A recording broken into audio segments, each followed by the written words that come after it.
ছোট জাতের ছেলে হয়ে কেন তাকে জন্ম নিতে হলো, এই সব কথাটা জানতে গেলেই আমাদের রুহিতাসের আগের জন্মের কথা জানতে হবে। আর আগের জন্মের ঘটনা না জানলে আমরা কেউ বুঝতে পারবো না বাবা ছেলেটা কি করে মুচির ঘরে জন্ম নিল, আর কি এমন অন্যায় করেছিল, কি এমন পাপ করেছিল যার জন্য সমাজ তাকে ছোট জাত বলে ঘৃণা করে। তাহলে চলো মাইরা লীলাটা একটু মন দিয়ে শুনবেন, কেমন? এই আগের জন্মে আর এ জন্মে করতে করতে যেন গুলিয়ে না যায়, কেমন? রুহিতাসের আগের জন্মের কথা শুনবো, তবেই আমরা জানতে পারবো কেন রুহিতাস মুচির ছেলে হলো। আগের জন্মে নাম ছিল যার নাম রামদাস। ছেলেটা জন্ম হয়নি এখন মাতৃগর্ভে থাকাকালীন দৈব দুর্ঘটনায় বাবার মৃত্যু হয়ে যায়। আর যখন দৈব দুর্ঘটনায় বাবার মৃত্যু হলো, হঠাৎ বাবা 10 মাস 10 দিন পর ওই ছোট্ট ছেলেটাকে জন্ম দিতে গিয়ে মাও চিরজনমের মতো শেষ নিঃশ্বাস ত্যাগ করলো। যখন মায়ের মৃত্যু হয়ে গেল, গ্রাম প্রতিবেশীরা সবাই এসে বলেছিল ওই ছেলেটার লক্ষণ ভালো নয়, কারণ যে জন্ম নেওয়ার আগে বাবাকে খায়, যে জন্ম নিয়েই মাকে খায়, তার স্বভাব তার চরিত্র কোনোদিন ভালো হয় না, তার লক্ষণ কোনোদিন ভালো হয় না। ও যার বাড়িতে যাবে তার ভারিয়াকে তার বাড়ি শ্মশান করে দেবে। তাই বলে বাবা কোন রকমে গ্রামের লোকজন ওই রামদাসের মায়ের দেহটা নিয়ে গেল শ্মশান ঘাটে। শ্মশান ঘাটে গিয়ে গ্রাম প্রতিবেশীরা দাহ কাজ সমর্পণ করলো। এইবার ওই একদিনের বাচ্চাটাকে নিয়ে সবাই বলা বলি করছে, দিদি তুই নিয়ে যা, ও বলে তুই নিয়ে যা, সে বলে তুই নিয়ে যা। কিন্তু যাকে নিয়ে যেতে বলছে সে বাবা রাজি হচ্ছে না। কেন? বলে ওর লক্ষণ ভালো নয়, ও যার বাড়িতে যাবে তার ঘর একেবারে শ্মশান করে দেবে।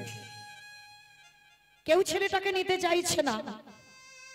তো গ্রামের লোকজন বলা বলি করলো, বলে একটা কাজ করি, চলো এই ছেলেটাকে শ্মশানে রেখে এখান থেকে আমরা সব পালিয়ে যাই। চলো, ছোট্ট একদিনের বাচ্চাটাকে শ্মশানে ফেলে রেখে গ্রাম প্রতিবেশীরা সবাই চলে এলো। মনে রেখো মা, রাখে হরি মারে কে, আর মারে হরি রাখে কে। ভগবান যদি মনে করি ওকে রাখবে, কারো সাধ্য নাই বাবা তাকে নিতে পারি।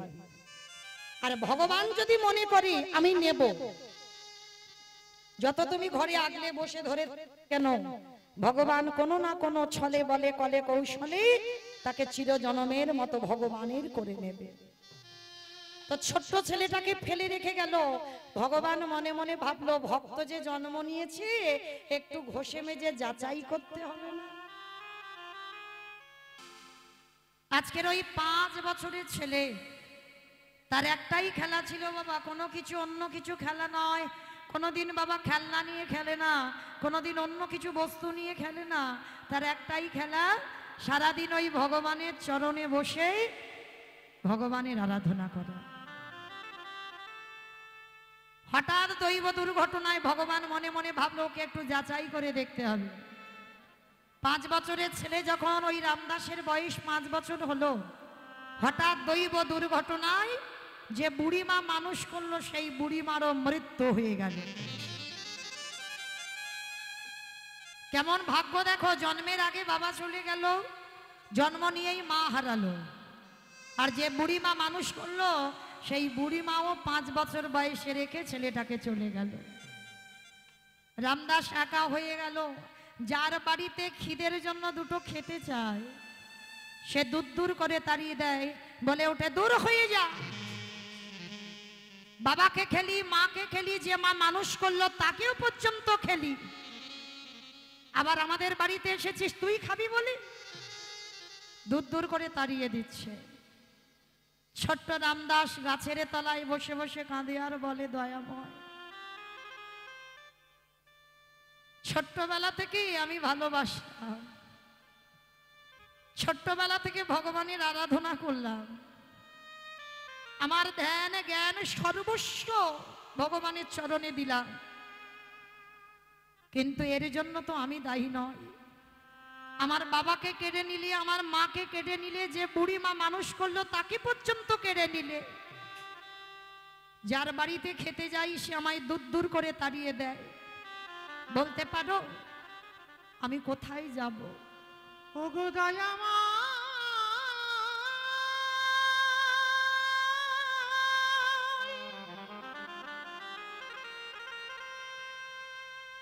ওগো কৃপা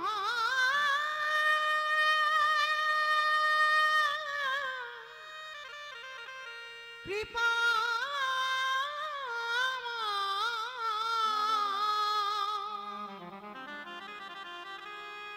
একেবারে করুণা কর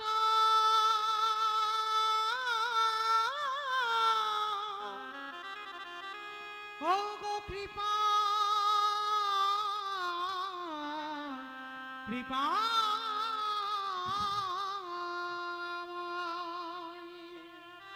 ছোট্ট ছেলেটা 3 রাত 3 দিন কিছু খায়নি, গাছতলায় বসে বসে কাঁদছে, ভগবান আর থাকতে পারলো না। ভগবান এসে রামদাসকে বলছে, রামদাস শোন, তোকে এখানে কেউ ভিক্ষা দিল না তো, তুই খিদের জন্য কষ্ট পাচ্ছিস, যা এখান থেকে চলে যা। ওই যে দূরে একটা আশ্রম আছে, ওই আশ্রমে দেখবি এক গুরুজি থাকে, যার নাম হচ্ছে রামানন্দ স্বামী। এই রামানন্দ স্বামী ছিল বাবা শবরীর দীক্ষা গুরু, যে শবরীর এঁটো ফল আমার রঘুপতি রামচন্দ্রকে খাওয়াতে দেয়নি লক্ষ্য। আর সেই এঁটো ফল থেকে সৃষ্টি হয়েছিল বিশল্য করলি পাতা, আর সেই বিশল্য করলি পাতার রস লক্ষণের বদনে দিতে তবে লক্ষণ প্রাণ ফিরেছিল। তা আজকে সেই শবরীর গুরুদেব, যার নাম হচ্ছে রামানন্দ স্বামী, রামানন্দ স্বামী ওই আশ্রমে বাস করে। তা যেই না ভগবান ইঙ্গিত করেছে, ছোট্ট ছেলেটা ছুটতে ছুটতে ওই রামানন্দ স্বামীর চরণে গিয়ে একেবারে আছাড় খেয়ে পড়েছে। যেই না রামানন্দ স্বামীর চরণ দুটো জড়িয়ে ধরল, রামানন্দ স্বামী বলছে, আরে কে, আমার পা ছেড়ে দে। গুরুদেব, আমার যে পৃথিবীতে কেউ নেই, আজকে থেকে আমি তোমার কাছে, আমি তোমার চরণে আশ্রয় নিতে চাই। এই তুই যে আমার চরণে আশ্রয় নিবি, তুই কি জানিস আমার আশ্রমে থাকতে গেলে কটা নিয়ম মেনে চলতে হয়? বলো গুরুদেব, কি মানতে হবে? আস্তে মাস্তে কথা নয়, কি নিয়ম মানতে হবে শোন। আমার আশ্রমে থাকতে গেলে তোকে অযাচিত ভাবে কেউ কিছু দিলে হবে না, কারোর কাছে জীবনে হাত পেতে কিছু নিবি না। তুই রাস্তা দিয়ে যাবি, তোর কাঙাল বেশ দেখে যদি কেউ তোর হাতে 1 মুষ্টি ভিক্ষা দেয়, 3 বাড়ি থেকে 3 মুষ্টি ভিক্ষা করে তুই আমার গোবিন্দের জন্য রন্ধন করে দিবি। ছোট্ট ছেলেটা বললেন, ঠিক আছে গুরুদেব, আমি কথা দিচ্ছি, আমি প্রতিদিন মাধুকরি করে 3 মুষ্টি ভিক্ষা এনে আমি রন্ধন করে আমি আপনাকে দেব। তবে শোন বাবা, যদি কোনোদিন তুই অযাচিত কারোর বাড়ি থেকে তুই হাত পেতে কিছু চাস, আর আমি যদি কোনোদিন জানতে পারি, সেই দিন আমি তোকে গলা ধাক্কা দিয়ে আশ্রম থেকে বেরিয়ে দেব। ছোট্ট ছেলেটা বলে উঠলেন, বেশ গুরুদেব, আমি কথা দিচ্ছি জীবনে তোমার কথা অমান্য করব না, আজকে থেকে আপনার চরণে আমার আশ্রয় দেন। আশ্রয় দিল ওই ছোট্ট ছেলেটাকে। আর ওই ছোট্ট ছেলেটা প্রতিদিন গুরুদেবের বাক্য পালন করে, প্রতিদিন মাধুকরি করে গুরুদেবকে রন্ধন করে দেয়, আর গুরুদেব ভগবানকে ভোগ লাগায়। হঠাৎ ভগবান মনে মনে চিন্তা করলো, দেখতে হবে ভক্ত আমায় কতটা ভালোবাসে।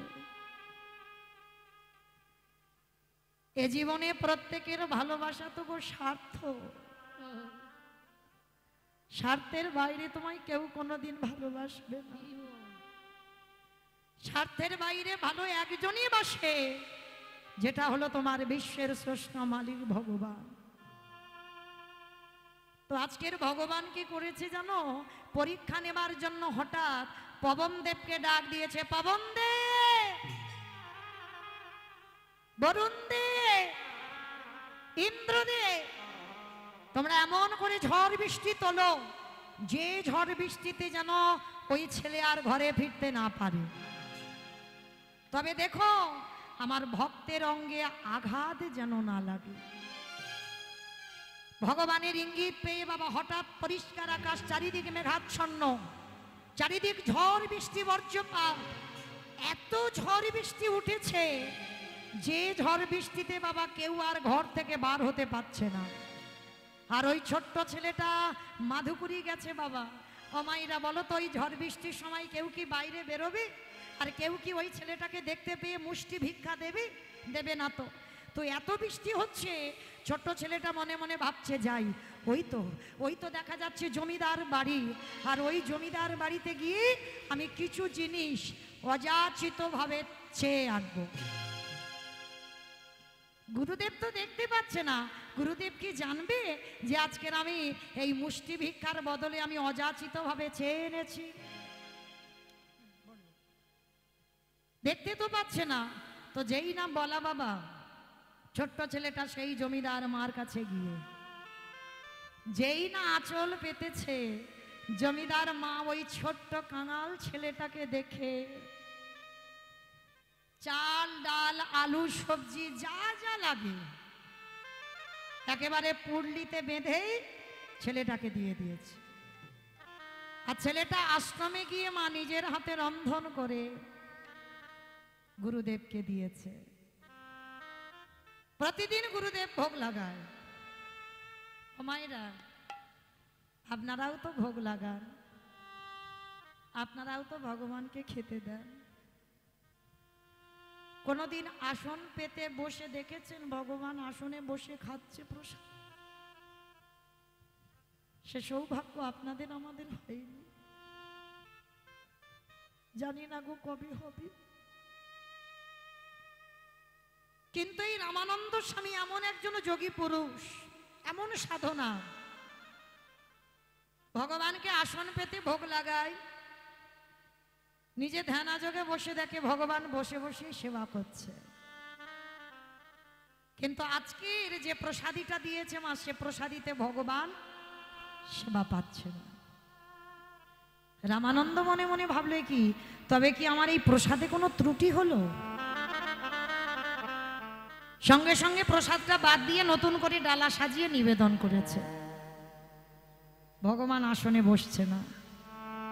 ধ্যানাযোগে দেখে ভগবানকে প্রশ্ন করলো, প্রভু তুমি একবার বলে দাও কেন আজকে আমার এই কাঙালের ঘরে তুমি সেবা পাচ্ছ না? ভগবান ভক্তকে কত বড় পরীক্ষায় ফেললো দেখেন। দৈববাণী করলো, রামানন্দ তুমি মুষ্টি ভিক্ষা করে আমায় প্রসাদ দাও, তাই তো আমি গ্রহণ করি। কিন্তু আজকে তোমার শিষ্য ঘোর অন্যায় করেছে। ও জমিদার বাড়িতে গিয়ে অযাচিত ভাবে চাল ডাল আলু সবজি চেয়ে এনে রন্ধন করে দিয়েছে। তুমি কি জানো না যে সন্ন্যাসী হয় তার কোনোদিন গৃহস্থের প্রসাদ পাওয়া নিষিদ্ধ? তাহলে তোমার শিষ্যের ভুলের জন্য আজকের পর থেকে তোমার এই আশ্রমে আমি আর প্রসাদ পাবো না। রামানন্দ স্বামী চিৎকার করে ডাক দিল শিষ্যকে, রামদাস, রামদাস, তোর এত বড় স্পর্ধা! আমি যেদিন তুই প্রথম এসেছিলিস আমি বারবার করে নিষেধ করেছিলাম তুই অযাচিত ভাবে কারোর কাছে কিছু হাত পেতে চাইবি না। তুই সেই চাইলি। আরে যে একবার সন্ন্যাসী হয়ে যায় তার গৃহস্থের প্রসাদ পাওয়া নিষিদ্ধ থাকে। আমি তোকে বলেছিলাম মুষ্টি ভিক্ষা করতে, আমি তোকে বলেছিলাম রাস্তা দিয়ে যাবি, তোকে কেউ যদি 3 বাড়ি থেকে 3 মুষ্টি ভিক্ষা দেয়, সেই মুষ্টি ভিক্ষা করে তুই আমার ভগবানের রন্ধন করে দিবি। আজকে তোর মতো শিষ্যের জন্য আমার ভজন নষ্ট হয়ে গেল, তোর মতো শিষ্যের জন্য আমার সাধনা নষ্ট হয়ে গেল, তোর মতো শিষ্যের জন্য ভগবান আর আমার আশ্রমে কোনোদিন প্রসাদ পাবে না। রামদাস ছুটে এসে গুরুদেবের চরণটা ধরেছে। গুরুদেব, গুরুদেব, আমি ভুল করে ফেলেছি, আমি অন্যায় করে ফেলেছি, আমি কথা দিচ্ছি গুরুদেব আমি আজকের পর থেকে জীবনে আর এই ভুল করব না। অপদার্থ, তোর এত বড় স্পর্ধা, তোর জন্য আমার ভজন যখন নষ্ট হলো, পা ছেড়ে দে রামদাস, পা ছেড়ে দে, পা ছেড়ে দে। মারল এক পায়ের লাথি, এত জোরে লাথি মেরেছে, ছেলেটার পিঠে বাবা একটা খড়মের চিহ্ন পড়ে গেছে। ভেবে দেখেন বাবা, একটা বাচ্চা ছেলেকে কত জোরে লাথি মারলে তবে তার ওই পায়ের খড়মের চিহ্নটা ছেলের পিঠে পড়ে। বড় কষ্ট, বড় জ্বালা। তবু কিন্তু গুরুদেবকে বুঝতে দেয়নি যে আমার কত জোরে লেগেছে। তবু পা দুটো ছাড়ছে না, গুরুদেব আমাকে মারো, আমাকে মেরে মেরে ফেলে দাও, আমাকে যা খুশি বলো, যা শাস্তি দাও দাও, কিন্তু তোমার চরণ থেকে আমায় তাড়িয়ে দিও না।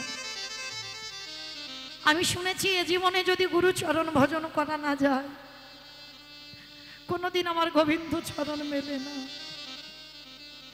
তুমি কৃপা করে তুমি আমাকে যা বলার বলো, কিন্তু কোনোদিন তুমি আমাকে চরণ থেকে তাড়িয়ে দিও না। গুরুদেব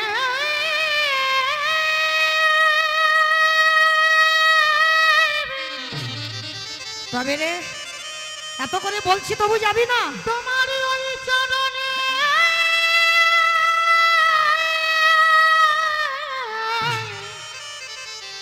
বড়ই অপরাধ করেছি, আমার সকল অপরাধ ক্ষমা করে দাও। ও গো গুরুদেব আমায় চরণে ছড়া করোনা। তবে শোন রামদাস, পা যখন আমার ছাড়লি না, আমি এত করে বললাম, এত করে মারলাম, তবু তুই ছাড়ছিস না চরণ। এইবার দেখ আমি তোকে কি করি। আমি যদি প্রকৃত তোর গুরু হই, আমি এই মুহূর্তে তোর অভিশাপ দিলাম, এই মুহূর্তে তোর জন্ম হয়ে যাক শেষ। আর গুরু বাক্য অমান্য করার অপরাধে, গুরুদেবকে ভজন থেকে সরিয়ে দেবার অপরাধে আমি তোকে অভিশাপ দিলাম, এর পরের জন্মে তোর জন্ম হবে একটা মুচির কুলে। বলো না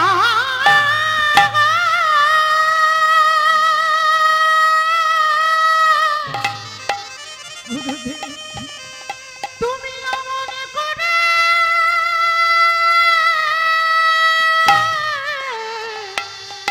বলো না,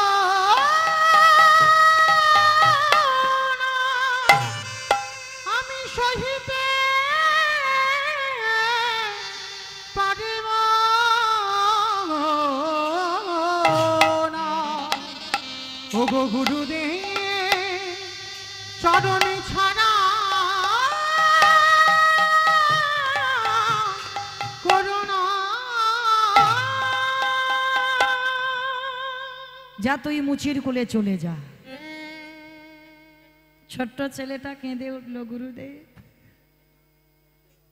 কথা দিলাম, তোমার কথা আমার শিরোধার্য।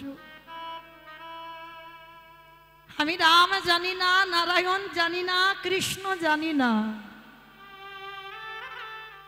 হে গুরুদেব, তোমার কাছে আমার একটা নিবেদন,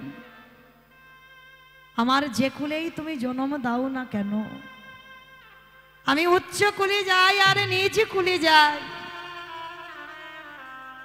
ওগো দয়াল গুরুদেব, আমার উচ্চ কুলে জন্ম দাও আর নিজ কুলে জন্ম দাও,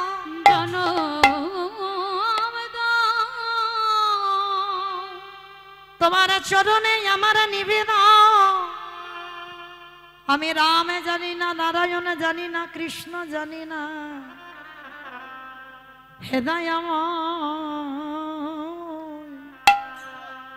আমি মুচিকুলে যাব বটে,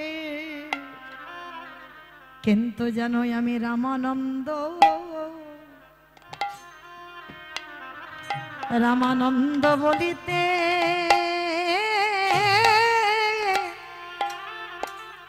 বলিতে পারি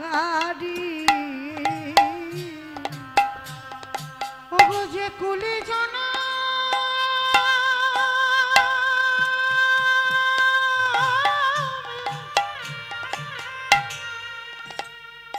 জানা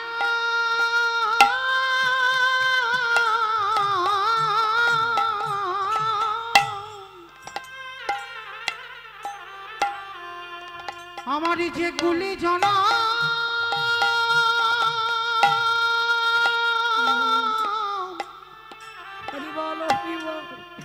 জনমে হোক না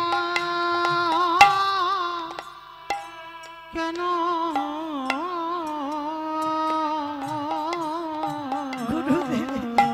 আমি যেন রামানন্দ বলে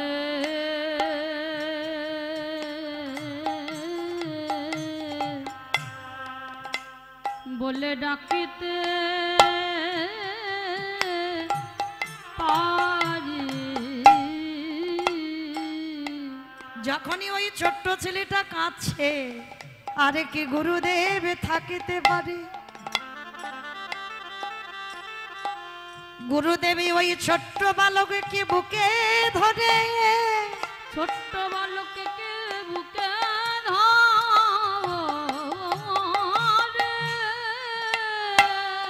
আজ মাথায় হাত দিয়ে বলল খোকারে আমি তোরে আশীর্বাদ করেলাম তুই নিজ কুলে জন্মাবি বটে কিন্তু কথা দিলাম জন্মে তুই গুরু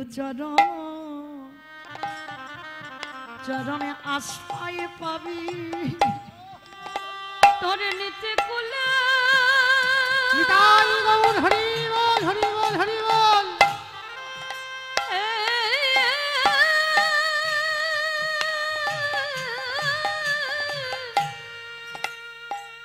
নিচে কুলে জন্ম হবে হোক রে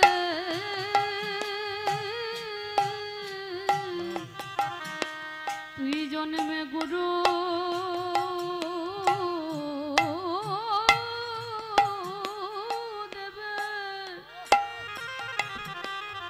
গুরুদেবের চরণ পাবি। আস্তে রামদাস গুরুদেবের চরণটা ধরে বলছে গুরুদেব তাহলে আমি আসি সেই তো তুমি আমায় অভিশাপ দিয়েছো আজকেই আমার মৃত্যু হয়ে যাবে আর গুরুদেবের দেওয়া অভিশাপ বাবা বিফল হবে না ছেলেটা গেল বারাণসী নদীর জলে স্নান করতে ছেলেটা সাঁতার জানে না পা পিছলে বাবা ছেলেটা জলে ডুবে মরে গেল আর ওই ছেলেটার মৃত্যুর পর ওই ছোট্ট ছেলেটা নতুন করে জন্ম নিল কোথায় জায়গাটার নাম ছিল কাশীধাম ওই কাশীধামেই জন্ম নিয়েছিল কোন জায়গা জানো কাশীধামে জন্ম নিল ভক্ত রোহিতা আজ কাশী ধামে জন্ম নিল ভক্ত রোহিত আস্তে ভাইরা জানো তো এটা নিয়ম সেবার মাস চলছে তাহলে সন্ধ্যাবেলায় আসর থেকে যাব তবে প্রদীপ দিতে হবে তাহলে চলো দেখি সন্ধ্যাবেলায় এটাও আমাদের একটা ভজন হচ্ছে যদিও একটা দিন আপনারা প্রদীপ দিতে নাও পারেন কালকে দুটো দিয়ে দেবেন একটু দেরিও হলে অসুবিধা নাই রাত 11টা পর্যন্ত দিতে পারবেন কিন্তু তাহলে এই সন্ধ্যাবেলায় যখন যোগ এসেছে একটু উলুধ্বনি দাও দেখি একবার কাশী ধামে জন্ম নিল ভক্ত রোহিতাস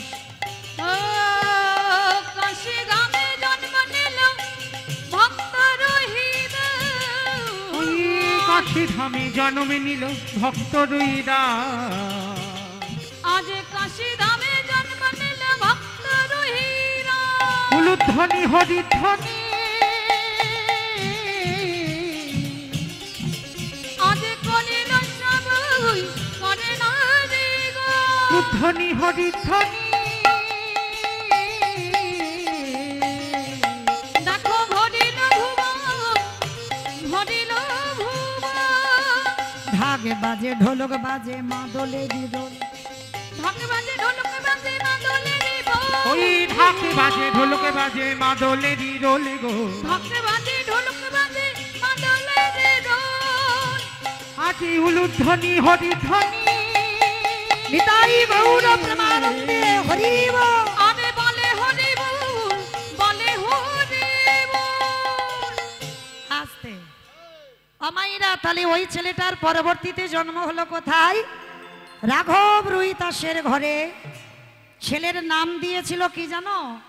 এই রুইতাসটা তো টাইটেল, যেমন আমার নাম মৌমিতা ঘোষ, ঘোষটা তো টাইটেল, কিন্তু আমার নামটা তো মৌমিতা।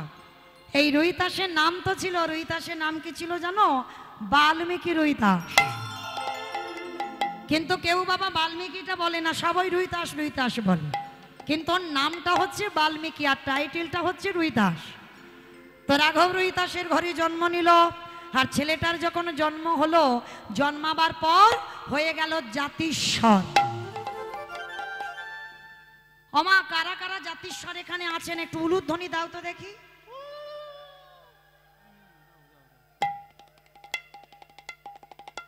ওই যারা যারা উলু দিল সব জাতিস্বর। আমার জাতিস্বর মানেটা কি? বলে সেটা তো জানি না, উলু দিতে বলেছি উলু দিয়েছি, এই হলো ভক্ত। তাহলে জাতিস্বর কাকে বলে?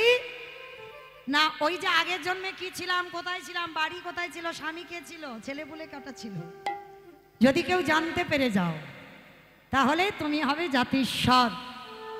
আগের জন্মের কথা যার সব কিছু মনে থাকে তাকেই বলে জাতিস্বর। তাহলে এখানে আমরা কেউ জাতিস্বর নয়, যে গাইছে সেও নয়, আমার সম্প্রদায় নয়, যারা দাঁড়িয়ে আছে বসে আছে কেউ এখানে জাতিস্বর নয়। আর জাতিস্বর হলে বাবা বেশি দিন সে ধরায় আর থাকতে পারবে না। কেন বলো তো? যে আগের জন্মে তোমার স্বামী ছিল সে যদি তোমার চোখের সামনে অন্য বউ নিয়ে ঘুরে বেড়ায়, থাকবে? হ্যাঁ, পারবে না। তাহলে এ জন্মে জাতিস্বর হয়ে বেশি দিন বেঁচে থাকা যায় না। তার রুইতাস জন্মালো, জন্মাবার পরে হয়ে গেল জাতিস্বর। হ্যাঁ, তা এই যে জাতিস্বর হয়েছে, মার কোলে বসেছে কিন্তু মায়ের স্তনদুগ্ধ পান করছে না। আর আপনারা এটা জানেন মায়েরা, এখানে আমরা অনেকে মা আছি, সন্তান জন্মাবার পরে যদি মাতৃদুগ্ধ পান না করে তার যে কত জ্বালা, তার যে কত কষ্ট, এ জগতে যে মা হয়েছে সে জানে। হ্যাঁ, তাই না? যে মা হয়েছে সে জানে। যেমন জেনেছিল বাবা কংসের কারাগারে দেবকী মা, দেবকী মা এই জ্বালা পাইনি। কংসের কারাগারে কৃষ্ণ আবির্ভূত হলো আর বাবা বসুদেব ছেলেকে মাথায় করে নিয়ে নন্দালয়ে রেখে এলো, কিন্তু বাবা এত অসহ্য যন্ত্রণা মা সহ্য করতে পারলো না। কি করেছিল জানো? কারাগারে এক কোণে নিজের স্তন মর্দন করে দুগ্ধগুলো ফেলেছিল। আর যখনই দুগ্ধগুলো ফেললো, ছোট ছোট পিঁপড়ে দুগ্ধগুলো খেয়ে চলে যাচ্ছে। তখন দেবকী মা কারাগারে বসে অভিশাপ দিল, শোন পিঁপড়ে, আমার সন্তান আমার স্তনদুগ্ধ সেবা করার কথা, সে যখন সেবা করলো না আর তোরা পিঁপড়ে জাতি হয়ে সেবা করলি, তোদের আমি ছেড়ে দেব না। তোদের অভিশাপ দিলাম, যে বস্তু আমার সন্তান খেলো না সেই বস্তু তোরা পিঁপড়ে জাতি হয়ে খেলি। আমি অভিশাপ দিলাম, আগত কলিযুগে ভগবানের জন্য যখন ভোগ নিবেদন হবে, যতক্ষণ না স্থানান্তরিত হবে ততক্ষণ তোরা সেবার অধিকারী হবি না, হবি না, হবি না। বাবা আমার মৌমিতার কথা বিশ্বাস করতে হবে না, মিলিয়ে নেবেন। যখন মহাপ্রভুর ভোগ বসবে মন্দিরে, একটাও পিঁপড়ে সেখানে যাবে না। আর যদি যেত ঠাকুরমশাই ওখানে বসতেই তো পারতো না। হ্যাঁ, তাহলে যাবে না কেন? এটা বাবা আমার দেবকী মা কারাগারে অভিশাপ দিল। আর সেদিন ভগবান বলেছিল, মা তোমার পাপে আমি তোমার দুধটা খাইনি, দোষ তো আমার নয়। রাম বনে গেল, সেদিন রামের মা কৌশল্যা কেঁদে বলেছিল, ওই ভরত জননী কইকেয়ীকে, কইকেয়ী এর পরের গর্ভে রাম কিন্তু আমার গর্ভে নয়, তোর গর্ভে আসবে, তবে আসবে বটে, কোনোদিন স্তন দুগ্ধ পান করবে না। তাহলে আমি ভক্ত বাৎসল্য ভগবান সবার কথা আমার মাথায় রাখতে হয়, ওই জন্য কারাগারে আমি তোমার দুগ্ধটা খেলাম না। কিন্তু ওগো মা গো,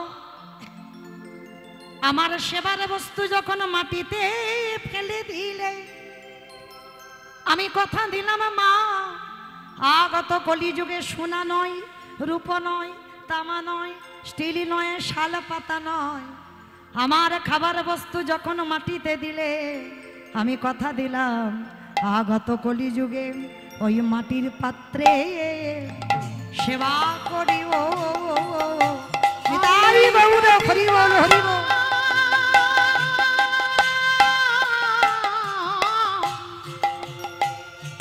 আমি এই প্রতিজ্ঞা করে গেলাম, সেদিনে মাটির পাত্রে সেবা করিব।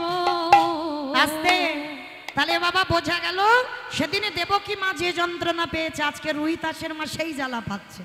ছেলে 12 দিন হয়ে গেল স্তনদুগ্ধ খায় না, আর গ্রামের ওঝা বৈদ্য কবিরাজ সব এলো, কিন্তু ছেলের কান্না থামছে না।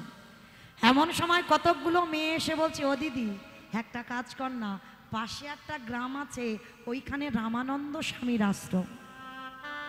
বাবা মনে রাখবেন, রামদাসের মৃত্যুর পর রুই দাস, কিন্তু রামানন্দ স্বামীর এখন মৃত্যু হয়নি। আর যেই না রামানন্দ শুনেছে, 12 দিন যে ছেলে কাঁদছিল সেই ছেলে খিলখিল করে হেসে উঠেছে। হ্যাঁ রে দিদি, তোরা ওই নামটা বলতে ছেলে হাসলো কেন? বলে যা হয় হোক, চ দিদি একবার রামানন্দ স্বামীর কাছ থেকে ঘুরিয়ে আনি। ছেলেটাকে কোলে করে নিয়ে যাচ্ছে, ওই লোহার চুম্বক কাছে কাছে এলে বাবা যেমন একটা টান হয়, প্রকৃত গুরু আর প্রকৃত শিষ্য যদি কাছে কাছে এসে যায়, হৃদয়ে একটা টান এসে যায়। তা যেই না বাবা রামানন্দ স্বামী ধ্যানে আছে, আর যেই না রামানন্দের চরণে ফেলেছে, রামানন্দ তো ধ্যানে ছিল। আরে দাঁড়াও দাঁড়াও, আরে তোমরা কারা? এমন করে ছেলেটাকে মাটি দেবে, তোলো বলছি তোলো, কেউ তুলছে না। রামানন্দ স্বামী কি করেছে জানো? ছেলেটাকে কোলে করে নিয়ে আর পিঠে তুলে নিয়ে বাবা পিঠে একবার হাত বুলিয়েছে। আর যেই না হাত বুলিয়েছে, রামানন্দ স্বামী চমকে উঠেছে। বলো তো মা, চমকে উঠলো কেন? বাবা বাবা, সেই যে আগের জন্মে লাথিটা মেরেছিল, সেই লাথিটার চিহ্ন এ জন্মে পড়ে আছে। ওগো দয়ালা গুরুদেব, সেই যদি দর্শন দিলে, 12 দিনের ছেলে বলছে, তবে 12 দিনে পরে দিলে কেন? আমি যে 12 দিন মারে কোলে বসে কাঁদলাম, শুধু তোমার চরণ পাবার লাগি। এ জগতে কেউ জানে বা না জানো, এই জগৎ সংসার মাঝে যদি নদীর ঘাটে নৌকা না থাকে, তাহলে ইহ জগৎ হতে পর জগতে যাওয়া যায় না।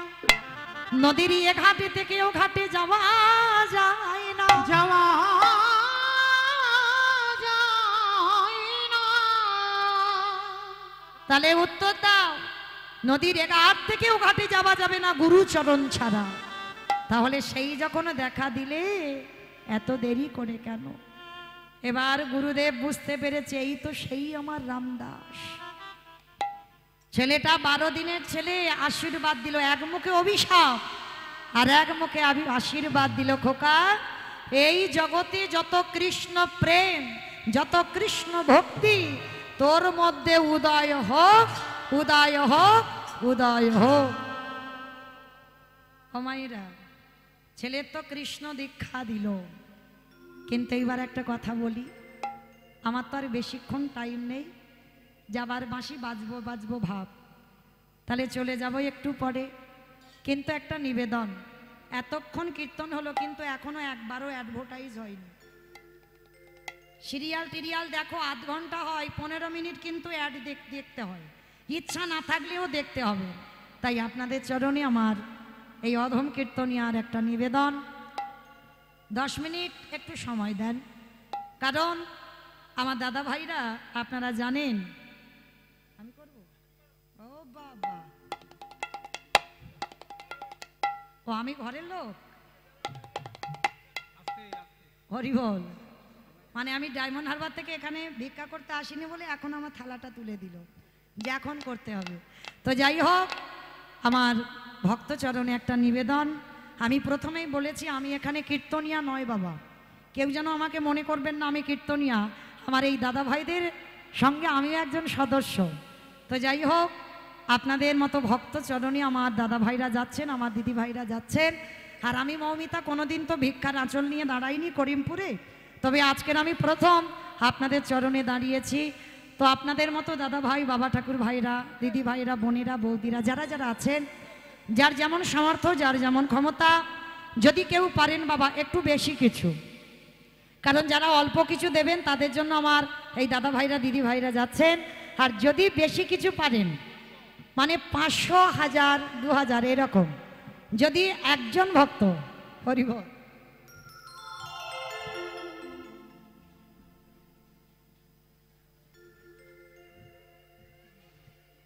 রাধে, এক বাবা ঠাকুরের নাম বলা নিষেধ, 200 টাকা দিয়েছেন আমার রাধা গোবিন্দের সেবার জন্য, হরিবল।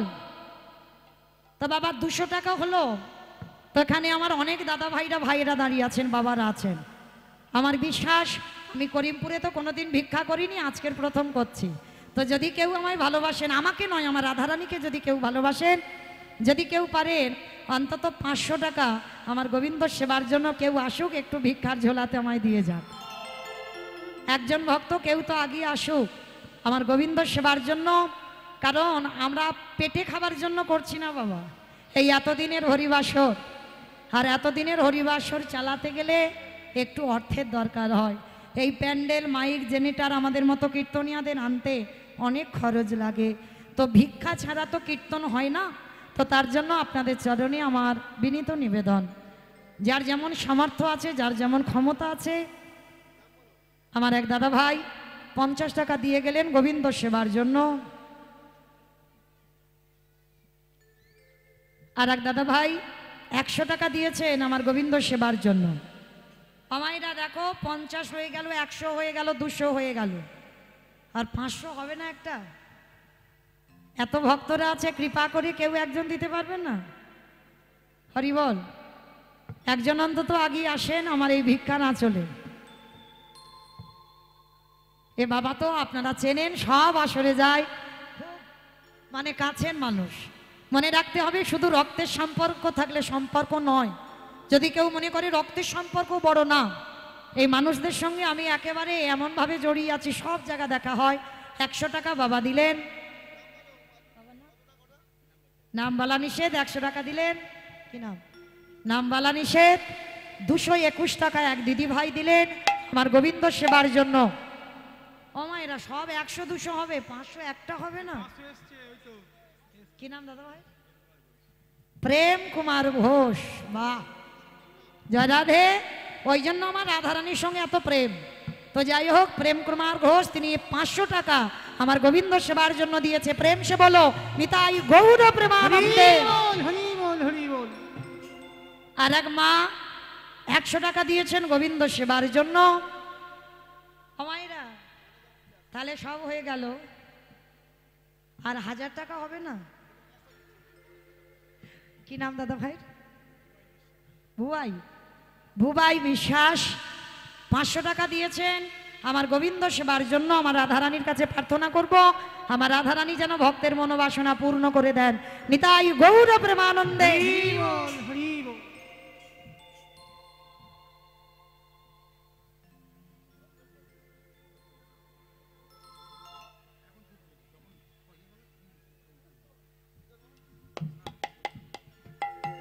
যা রাধে। আমার আর এক বাবা, ভগবানের নামে নাম হরি, মা আমার নাম রেখেছে দেখেছো হরি।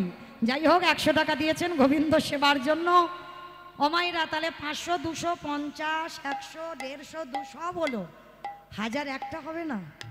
এইটা হলে আমি সত্যি বলছি মা কালীর দিব্যি আর বলবো না, সত্যি বলছি। আর 1000 টাকা এলো। আর এক মা 100 টাকা দিয়েছেন গোবিন্দ সেবার জন্য। রাধারানী যেন এই ভক্তের মনোবাসনা পূর্ণ করে দেন। নিতাই গৌর প্রেমানন্দে। হরি বল, হরি বল। আমি জানি বাবা অনেক বাবারা একটু রেগে রেগে যায় আমার উপরে, কিন্তু বাবা আমার কি করার আছে বলেন? ভিক্ষা তো আমি রোজ রোজ করিমপুরে করি না। আজকের একটা দিন এসেছি একটু ভিক্ষা করছি, অন্য দিনে এলে নয় আজকের করতাম না। তো একটু রেগে টেগে যেন আমার উপরে কেউ যেও না, এইটুকু আপনাদের চরণে নিবেদন। চেয়ে নিয়েছি 10-15 মিনিট, কেমন? একটু আমার দাদা ভাইদের হয়ে একটু ভিক্ষা তো করে দিতে হবে। তো মাইরা এত ভক্ত আছেন, কেউ পারবেন না 1000 টাকা রাধারানীকে দিতে? একজন নেই এই বিশ্বাসটা। 1000 টাকা দিলে তো ডবল পাবে গো, কারণ ব্যাংকে জমালে সেটা নমিনও লাগে, আর এই ব্যাংকে জমালে কোনো নমিনও লাগে না। শেষের দিনে আমার গোবিন্দ তোমার কাছে একেবারে অর্জুনের সারথীর মতো ঢাল হয়ে দাঁড়াবে। যাই হোক, একজন ভক্ত কেউ আসুক, অন্তত মায়েরা এখনো আধা ঘন্টা আছে, তাহলে 1000 টাকার জন্য আধ ঘন্টা বসে থাকবো। কেউ কৃপা করে, কারণ অনেক টাকার ব্যাপার তো একটু ভাবতে হবে, তবে তো বেরোবে। হ্যাঁ, তো ভাবো, আমি বারণ করছি না, ভাবো, ভেবে টেবে আধ ঘন্টার মধ্যে একে একে এসো, কেমন? আপনাদের দান আমি সাদরে গ্রহণ করব। নিতাই গৌর প্রেমানন্দে হরি বল। হরি বল। জয় রাধে। তো আজকে সেই যে রামদাস, পরবর্তীতে যে রুইদাস হলো, তাকে বাবা দীক্ষা দেওয়া হলো। দীক্ষা দিয়ে রাঘবকে বলছে, অরাঘব তোমাদের বাড়ি কোথায়? বলে, গুরুদেব আমরা ওই বস্তিতে থাকি। বেশ, চলো তোমার ছেলেটাকে নিয়ে আজকে তোমাদের বাড়িতে দিয়ে আসি। না না গুরুদেব, না, আমরা যে ছোট জাত, আমরা মুচি। বলে, চুপ,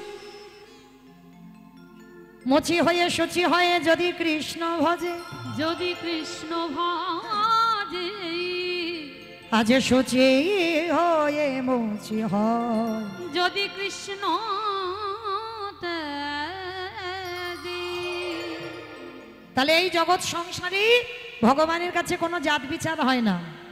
ছোট্ট 12 দিনের ছেলেকে রাঘব রুহিতাসের ঘরে দিয়ে এসেছে। মায়েরা দান দেন, কিন্তু এইদিকে একটু মন রাখেন, ধ্যানটা এদিকে দেন, নালে কিন্তু বুঝতে পারবেন না মা, 1 মন থেকে 2 মন হয়ে গেল। তাই বা ছেলেটাকে দীক্ষা দিয়ে রাঘবের ঘরে দিয়ে এসেছে। আর দিন গেল, মাসে গেল, বছরে গেল, দেখতে দেখতে কিছুদিন পরে বাবা, কেউ তো চিরস্থায়ী নয়, হঠাৎ দৈব দুর্ঘটনায় রুহিতাসের বাবা মায়ের মৃত্যু হয়ে গেল।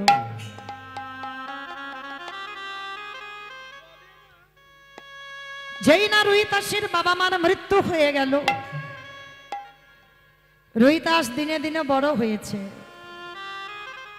দেখবেন মায়েরা, বাবা মা যতদিন থাকে ততদিন ছেলে মেয়েদের কোনো দায় দায়িত্ব থাকে না। আর যখনই বাবা মা চলে যায়, তাদের কাঁধে কঠিন দায় হয়ে যায়, এমন ভার চেপে বসে। তো রুহিতাস তেমনই একজন ভক্ত।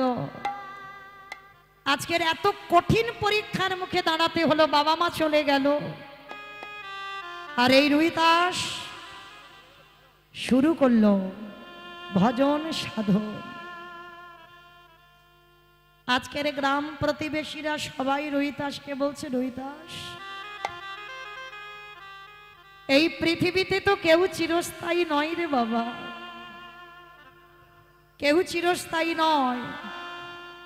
এই জগৎ সংসারে সবাইকে চলে যেতে হবে। আজকে যে তোর বাবা মা হয়ে আছে, 2 দিন পরেই অন্যের পিতামাতা হবে। কাঁদিস না বাবা, শোন, এমন করে যদি ভেঙে পড়িস তাহলে তোর সংসারটা চলবে কি করে? আজ কেউ রবে না,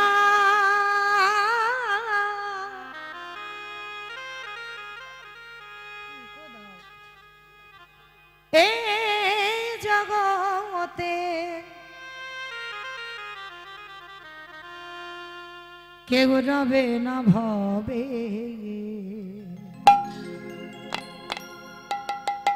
দুদিন আগে, দুদিন পরে আমাদের চলে যেতে হবে।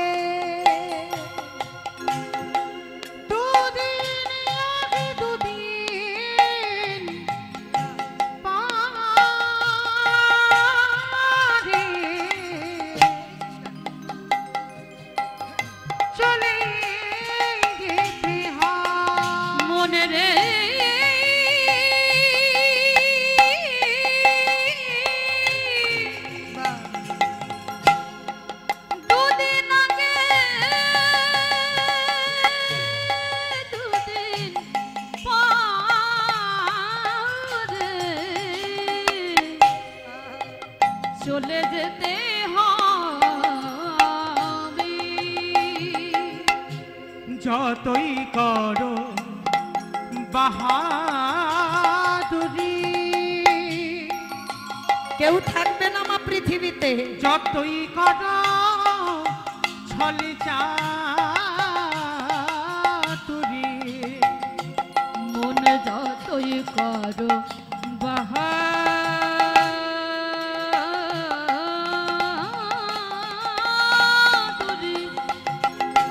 আরে মন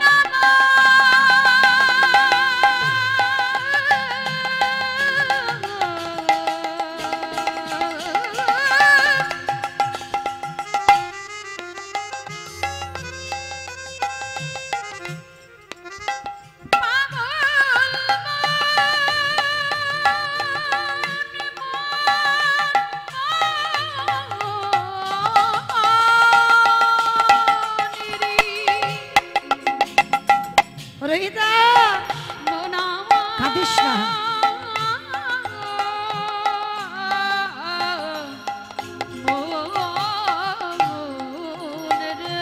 তুমি যতই করো বাহাদুরি,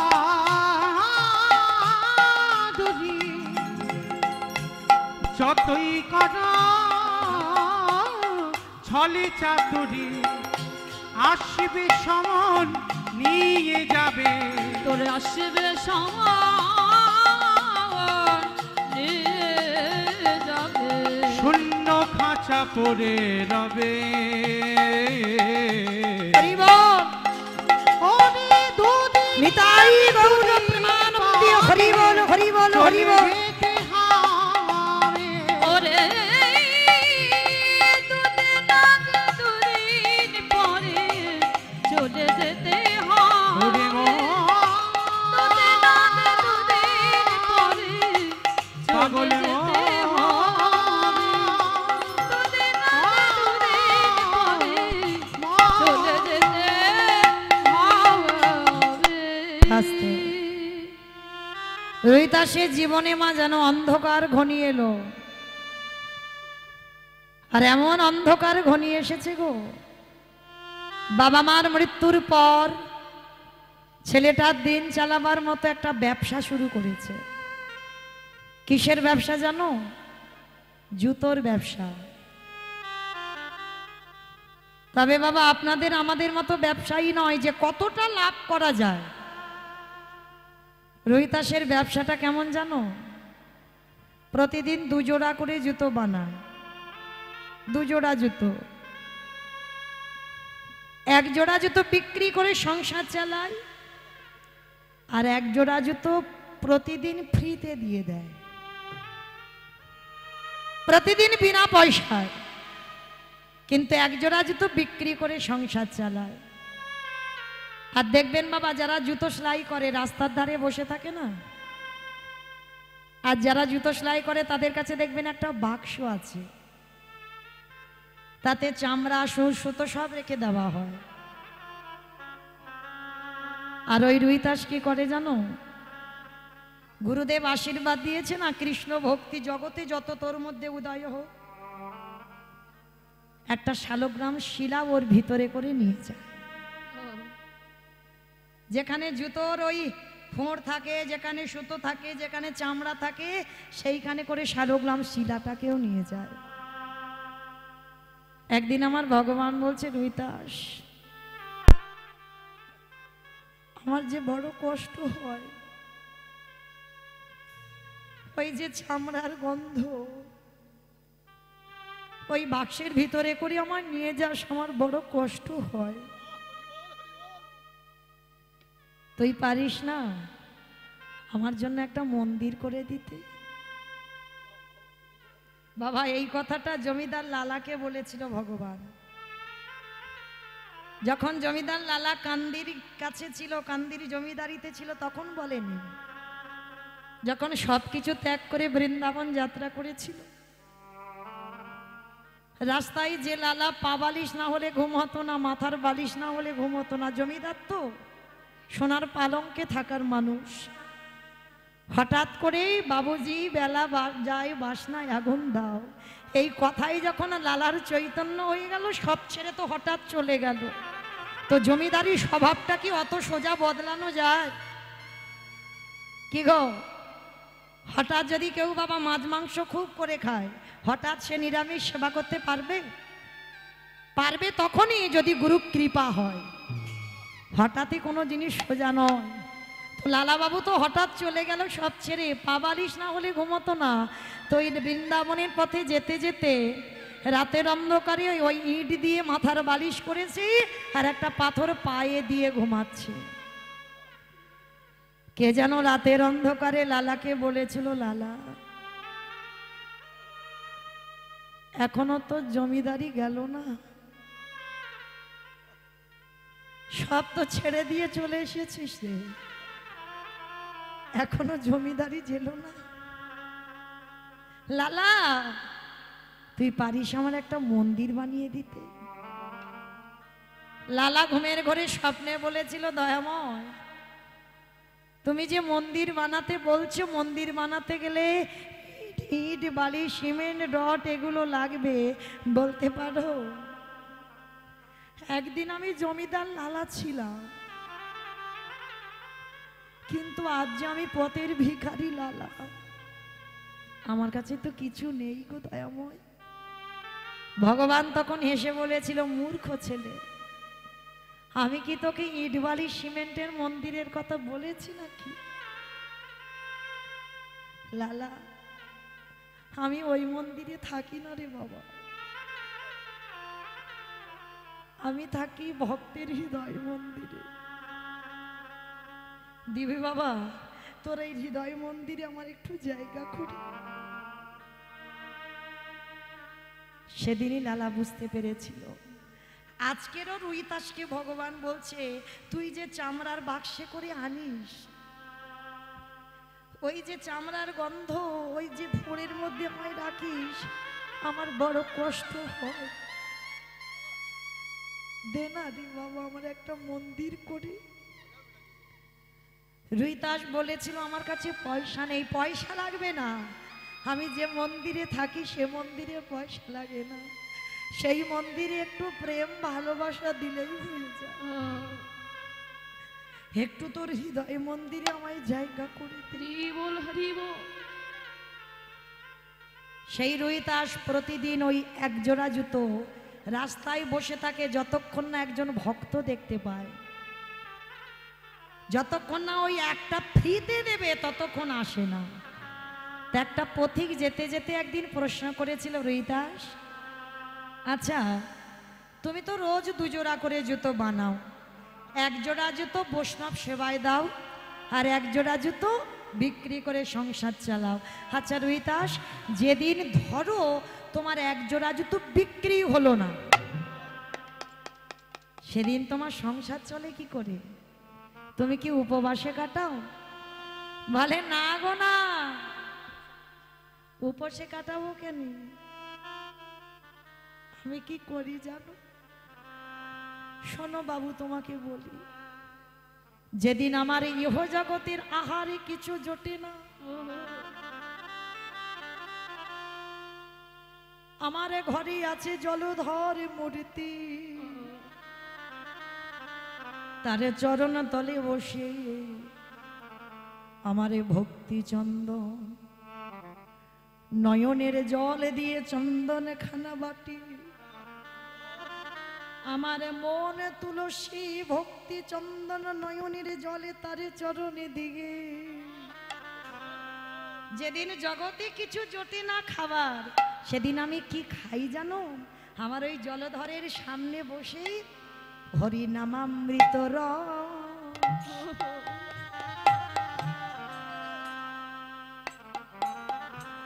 হরি নামামৃত রস পান করি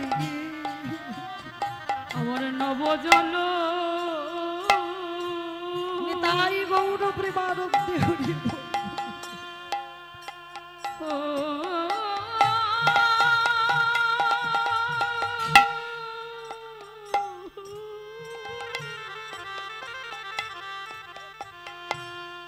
আমার নবজল ধরে দেখে যিনি হরি নামামৃত রস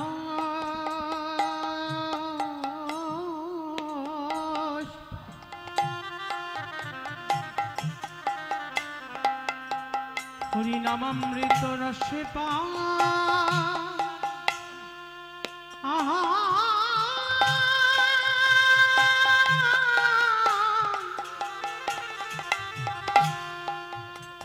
হরি নামামৃত রস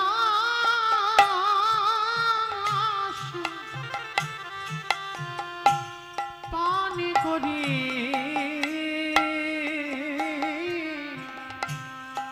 হে প্রভু দয়া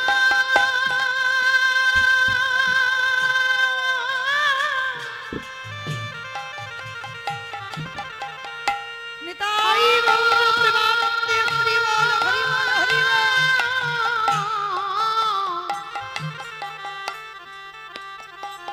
হে প্রভু দয়া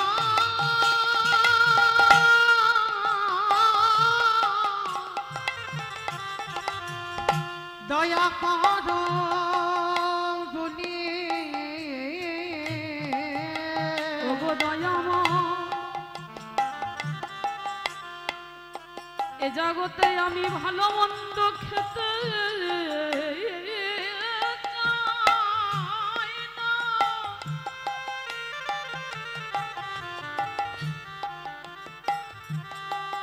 তুমি আমায় রাজভোগ না দাও কেন?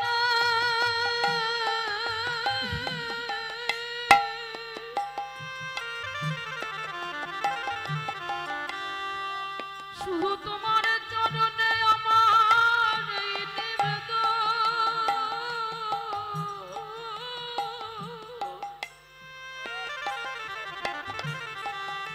তোমার নব জলধরে রূপ খানি দেখে জানো আমি নয়ন জলে ভেসে অমৃত স্বাদ পেতে পারি। ওগো দয়াল হে,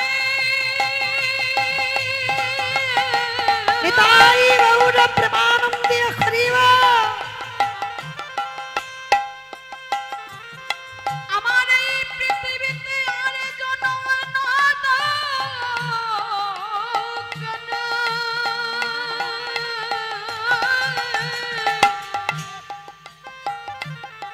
আমার যে কুলে জন্ম দাও না কেন?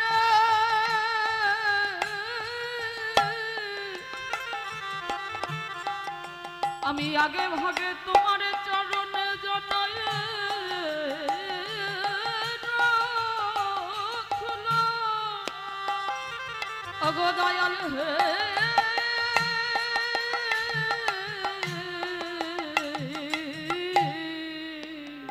সেই রহিতাস পথিককে বলেছিল, পথিক তুমি জানো না, দেখবেন বাবা এটা বাস্তব, যদি প্রকৃত ভক্তচরণ আশ্রয় করো না, যদি ভক্ত হয়েছ, যদি তোমার পেটে খিদে নিয়েও বসো, এই হরিনামে যদি প্রকৃত একবার ডুবে যাও, তোমার সেই পেটের খিদের জ্বালাও চলে যায়।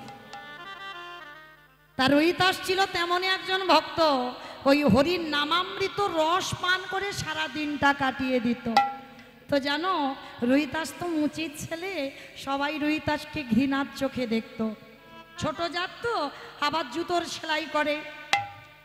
তো রহিতাসের যে ঘরটা ছিল জানো, তালপাতার কুড়ে ঘর, সে যদি বৃষ্টি হতো না, বাইরে একটা বৃষ্টি যেত না, সব ঘরের ভিতরে পড়তো। তো একটা পথিক যেতে যেতে বাবা এত বৃষ্টি হচ্ছে, তার রহিতাসের কুড়ে ঘরটাকে দেখে তা ভক্ত যেতে যেতে মনে মনে ভাবলো, যাই একটু ওই কুড়ে ঘরটায় গিয়ে একটু দাঁড়াই, অন্তত বৃষ্টিতে যেন না ভিজে যায়। আর রহিতাস বসে বসে হাতে করে কাম, মুখে বলে নাম। কি গো আপনারাই আমরা বলি কখন করব, কখন করব, ছেলেপুলে রান্না করব, স্বামীর সেবা করব, না সংসার করব, নাকি আবার নিজেকে দেখব, না নিজে আবার ওই নাম টাম করব, কখন করব? এগুলো তো বাবা অজুহাত।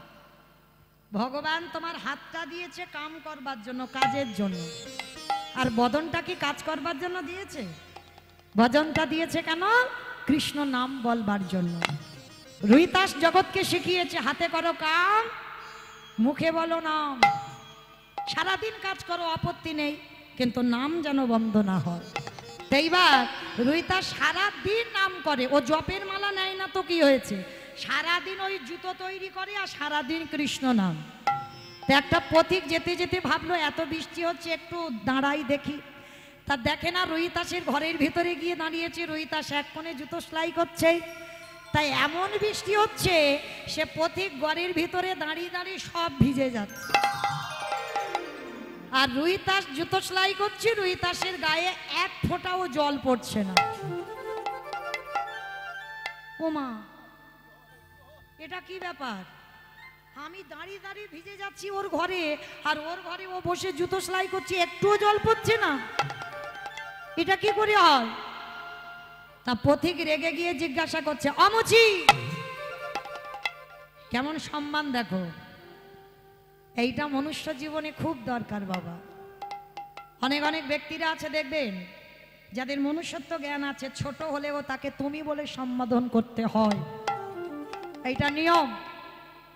দেখবেন অনেক অনেক মানুষরা আছে বাবা সবার আগে এই তুই বলে সম্বোধন করা, এগুলো কিন্তু মনুষ্য জীবনে কর্তব্য নয়।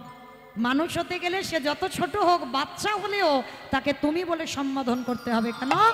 তুমি যেমন আচরণ করবে ও তো তোমার দেখে তেমন আচরণটা শিখবে। তো ছোট ছোট বাচ্চাদেরও কেউ তুমি বলে সম্বোধন করতে হয়। তো রুইতাসকে তো সম্বোধন করে কথা বলে না, মুচির ছেলে। তা পথিক যেতে যেতে বলছে, এই মুচি, এই তুই বসে বসে জুতো সেলাই করছিস, তোর গায়ে জল পড়ছে না আর আমার গায়ে জল পড়ছে কেন? তা রুইতাস তো ভক্ত মানুষ, আর দেখবেন বাবা ভক্তের লক্ষণ এক জায়গা দেখলে বোঝা যায়। ভক্তরা কোনোদিন রেগে যায় না, তারা সর্বদা হেসে কথা বলে। তুমি যদি বাবা তার গালে একেবারে ঠাস করে চড় মেরেও দাও, তবু বাবা জগতে মাথা নত করে সে চুপচাপ থেকে যাবে। তবে জগতে এখন খুব দুর্লভ, ওটা পাওয়া যায় না, খুব কম। সে তুমি এক গালে মেরে দেবে, সে তোমার দু গালে মেরে দেবে, কিন্তু ভক্তের লক্ষণ ওটা নয়। তুমি এক গালে যদি মারো, ভক্ত হয়েছো, আর একটা গাল বেরিয়ে দাও। হ্যাঁ, তো আজকে রুইতাস বলছে, এই যে শোনো, তুমিও ভিজবে না। বলে কি করতে হবে? তোমার গায়ে জল পড়ছে না, আমার গায়ে জল পড়ছে কেন? বলে তুমি একবার আমায় ছুঁয়ে দেখো। বলে ছি ছি ছি ছি বাবা গো, একটা মুচি ওকে নাকি ছুঁবে, এক্ষুনি ছুঁলে তো আমার স্নান করতে হবে। বলে তাহলে তো আমার করার কিছু নেই, কিন্তু তুমি যদি একবার আমাকে ছুঁতে, তাহলে দেখতে তোমার গায়েও জল পড়বে না। তাহলে কত বড় ভজন শক্তিটা দেখেন। তাই এইবার মুচিকে দেখে মনে মনে করছে, আচ্ছা ও ঠিক বলছে না ভুল বলছে, একবার দেখা যাক। তো ঘৃণা করে করে বাবা, এত বৃষ্টি হচ্ছে তো ভিজে যাচ্ছি ঘরে দাঁড়িয়ে, তো এত বৃষ্টি দেখে তো নাকটা চেপে ধরে যেই না রুইতাসকে ছুঁইছে, সঙ্গে সঙ্গে দেখে না বাবা সেই পথিকের গায়েও বৃষ্টি পড়ছে না। সেই পথিকে ছুটে গিয়ে রুহিতাসের দুটো চরণ ধরে বলল, রুহিতা, ওরে রুহিত,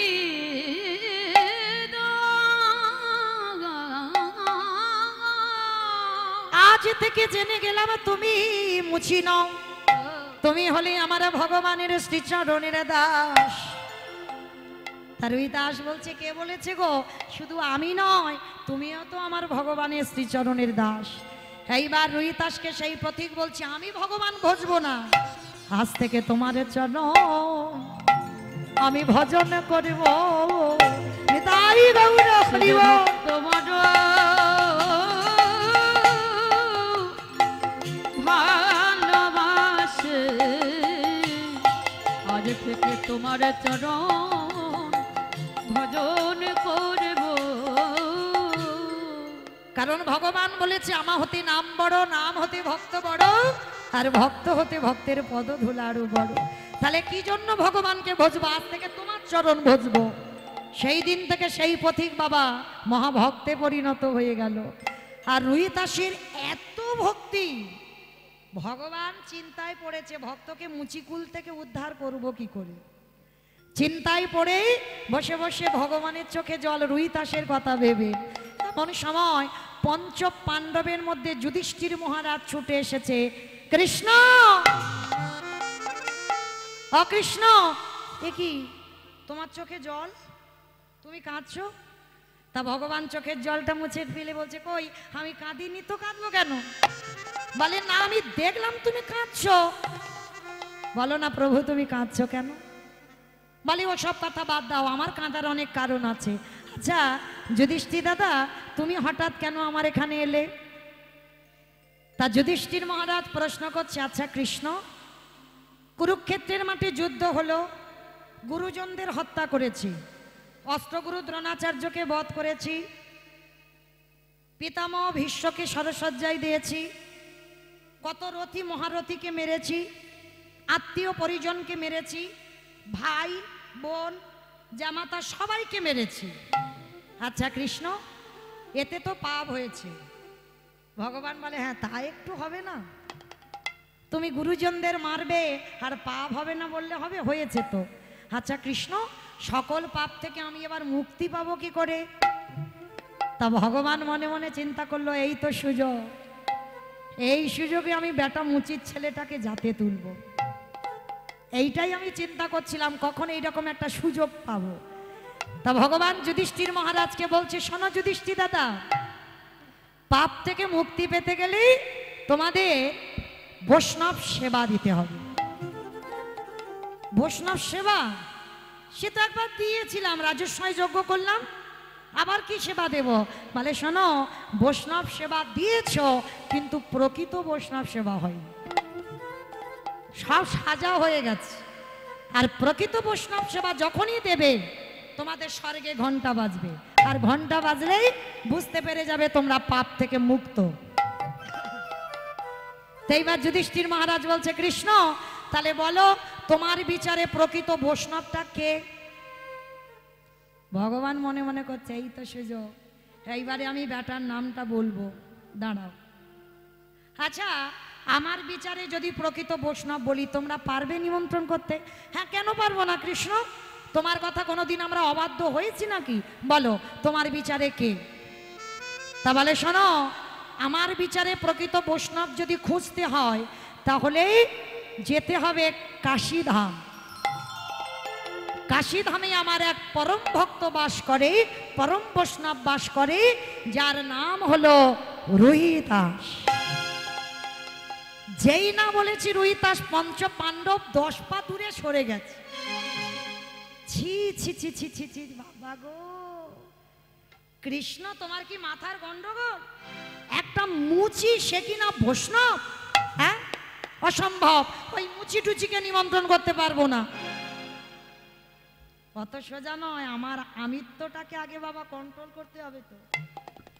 যেই না বলেছে 5 জনে বলে অসম্ভব, তা ভগবান বলে দেখো আমার তো মাথা খারাপ হয়নি, তোমরা জিজ্ঞাসা করেছো জগতে প্রকৃত বৈষ্ণবটা কে, তো আমি বলে দিলাম, জানতে চেয়েছো বলে দিলাম।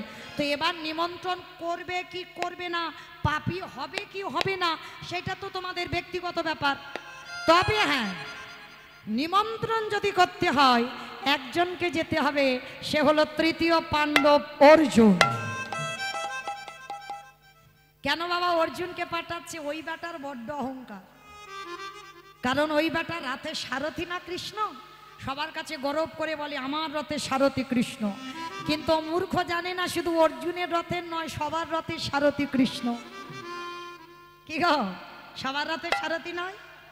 তাই এটা তো জানে না অর্জুনের, সে চৈতন্য নেই। এইবার অর্জুন মনে মনে করছে, কৃষ্ণ সখা আমি যাব বটে, কিন্তু ওই বেটা যাতে আমার বাড়ির ধারে কাছে আসতে না পারে তার কায়দা একটা করে আসবে। ও বাবা আপনারা বলেন, নিমন্ত্রণের আগে যদি কারোর মাথায় এই মতিভ্রমটা হয়, সে নিমন্ত্রণের কি ছিঁড়ি ছাঁচ হবে? হ্যাঁ, তাই এবার কি করবে বাবা? কৃষ্ণ আজ্ঞা পালন করতে হবে। কৃষ্ণকে মনে মনে বলছে, কৃষ্ণ আমি যাব, কিন্তু ও বেটা আমার বাড়ির ধারে যেন আসতে না পারে। বেদনা হারে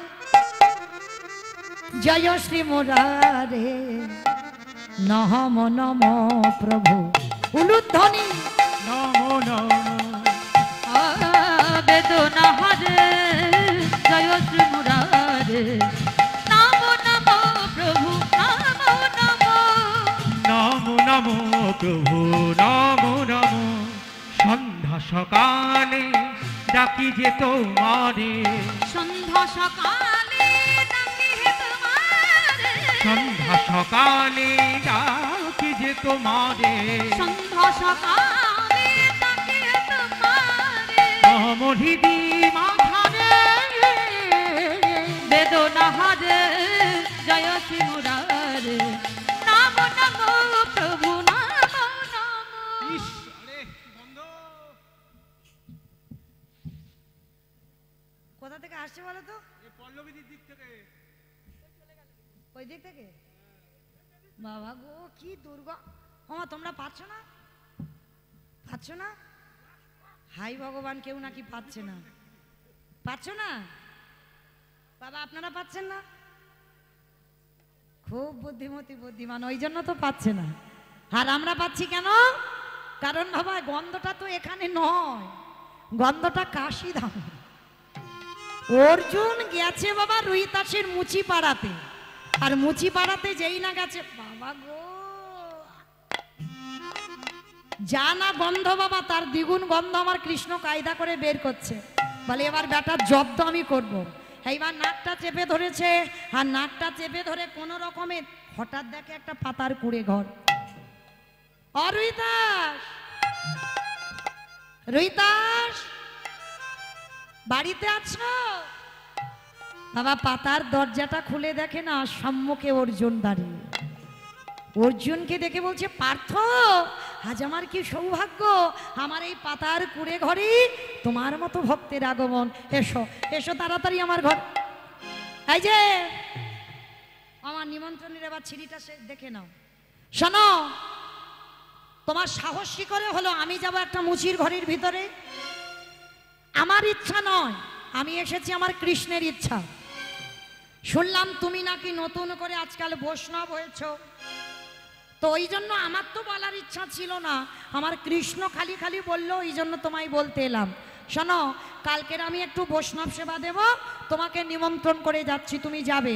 তবে হ্যাঁ, যদি বৈষ্ণব হও তো যাবে, আর যদি বৈষ্ণব না হও আমার বাড়ির ধারে কাছে লবণান্ন ধ্বংস করতে যাবে না। আমা এইরকম করে কেউ যদি নিমন্ত্রণ করে কেউ যাবে খেতে? কিন্তু যাবে কারা? যারা ভক্ত হয়েছে। অর্জুনের বাক্যে বাবা এতটুকু কষ্ট পাইনি রুইতাস, করজোর করে বলছে, পার্থ আমি মুচি না, আমি বৈষ্ণব সে তো আমি জানি না, সে তো আমার কৃষ্ণ জানে। তবে তুমি যখন এলে আমি যাব, আমি যাব, কিন্তু আগে তো দুপুরবেলায় এসেছো, আমার ঘরে আসতে হবে। আমার ঘরে তুমি একটু প্রসাদ পাও, তারপরে তো আমি তোমার ঘরে যাব। অসম্ভব। আমি তৃতীয় পাণ্ডব অর্জুন, আমি ক্ষত্রিয় কুলের ছেলে, আর আমি যাব একটা মুচির বাড়িতে? অসম্ভব। বলে দেখো পার্থ, তোমার কৃষ্ণ তো আমার মুচি কুলেই জন্ম দিয়েছে, এর থেকে তো আমি ভালো কিছু তোমায় দিতে পারবো না বলো, কিন্তু তুমি না এলে আমি তোমার বাড়ি কি করে যাই বলো? অর্জুন মনে মনে করছে, এই রে, এ বেটা যদি না যায় কৃষ্ণ তো খেপে যাবে, তাহলে কি হবে? যেতে হবে। কোন রকমে বাবা ধুতিটাকে তুলে নিয়ে নাকটা চেপে ধরে একেবারে প্রবেশ করেছে অর্জুনে ওই রুইতাসের ঘরে। আর যেই না ঘরে গেছে, বড় বড় চামড়া ঢিবি করা বড় বড় পোকা বাইছে। বাবা গো কি গন্ধ! আবার যেই না প্রবেশ করেছে, রুইতাস ছুটে গিয়ে বাবা একটা চামড়ার পাত্রে করে সর্ষের তেল এনে, পার্থ দুপুর বেলায় এসেছো, এই নাও। বলে এটা কি? বলে একটু তেল মাথায় দাও, একটু স্নান করো, তারপরে প্রসাদ পাও, তারপরে তো আমি তোমার বাড়ি। অসম্ভব। যে অর্জুন গোলাপ জল কর্পূর তাম্বুল ব্যবহার করে, সে মাত্র একটু সর্ষের তেল? বলে দেখো তুমি রেগে যাচ্ছ, কি করব, আমার তো করার কিছু নেই, তোমার কৃষ্ণ আমার ওই জোগাড় করেছে, করার কিছু নেই বাবা। তেল এবার মাথা তো দিতে হবে, না হলে যদি না যায় কৃষ্ণ দিকে রেগে যাবে। এক ফোঁটা তেল একটু আঙুলে করে নিয়ে মাথায় দিয়েছে, আর তেল মাথায় দিলে বাবা স্নান করতে হবে, উপায় নেই। রুইতাস স্নান করবো কোথায়?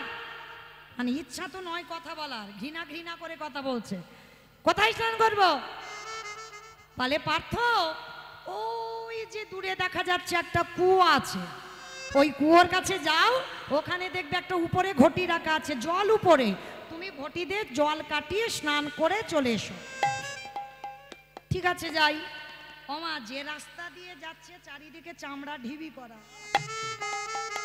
আর এত দুর্গন্ধ, বড় বড় পোকা বেয়ে বেয়ে যাচ্ছে। কৃষ্ণ, আমায় কোন নরকে এনে ফেললি বল? এই নরকে কি মানুষ আসে? হ্যাঁ, উপায় নেই বাবা, কৃষ্ণ আজ্ঞা পালন করতে হবে। এইবার গিয়ে দেখছে কুয়োর কাছে, সে তো কুয়োতে বাবা চামড়া ভর্তি করা, চামড়া ভিজানো আছে। রুইতাস, জল কই? বলে দেখো জল আছে, তুমি ওই কাঠি রাখা আছে, কাঠি দিয়ে চামড়াগুলোকে সরিয়ে দাও। সর্বনাশ! ওমা, চামড়া যদি জলে ভিজিয়ে রাখা হয়, সে জলের অবস্থা কি হয়? Heavy heavy. সে যেন একটা ঘোলের মতো হয়ে যাবে না, চামড়া পচা। তো এইবার কোনো রকমে উপায় নেই বাবা, অর্জুন মনে মনে করছে ঘরে গিয়ে ভালো করে স্নান করব। কোনো রকমে কাঠি দিয়ে চামড়াগুলোকে সরিয়েছে। চামড়াগুলোকে সরিয়ে সবে মাত্র ঘটিটা নিয়ে জলটা কাটাতে এমন সময়ে দেখে কিনা আমার মকর বাহিনী গঙ্গা বসে আছে, বসে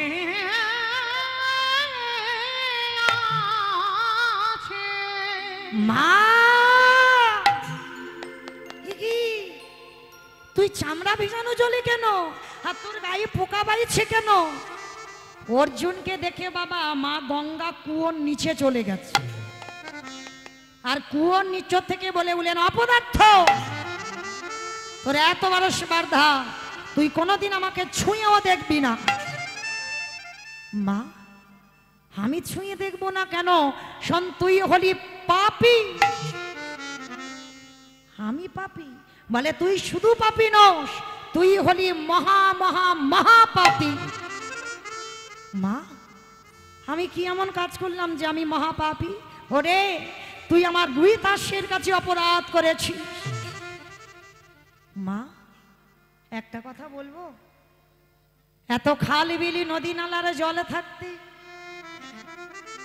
তুই রুইতাসের চামড়া ভিজানো কুয়োতে পড়ে আছিস কেন? এত বড় বড় সমুদ্র, সাগর, নদী, খাল, বিল, পুকুর, খালও রয়েছে, তাহলে তুই আজকের বসে আছিস রুইতাসের কুয়োতে কেন? অর্জুন, কেন বসে আছি জানিস? এই ত্রিজগতের মানুষ সবাই অপরাধ করে, সবাই অপরাধ করে আমার জলে ধুয়ে দেয়। কে গো মা, গঙ্গা সাগরে গেছেন? আমার বাড়ির সামনে দিয়েই যেতে হবে, যে যেখান থেকে যাও না কেন। হরি বল।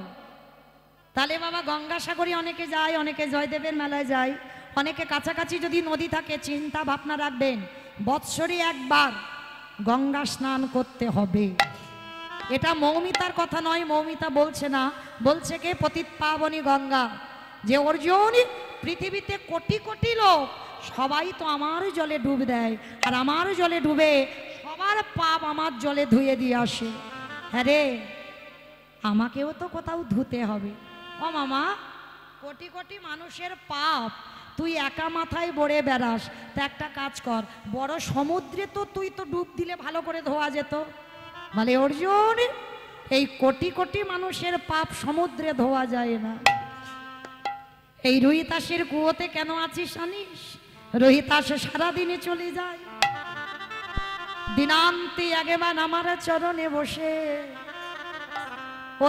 ওই রুইতাসের দুটো চরণ যুগল আমি পতিতি পাবনী গঙ্গায় আমারে বুকে তুলে দেয়। আরে রুইতাস হলো প্রকৃত বৈষ্ণব, ওই রুইতাস মুচিরি ছেলে নয়। আর ওর মতো বৈষ্ণবের চরণ পরশে আমার জগতে কোটি কোটি পাপ ধুয়ে যায় রে। তাই গৌর হরি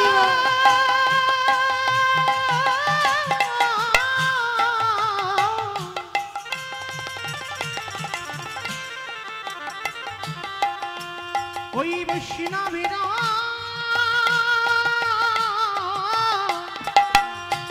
চরণ পরশে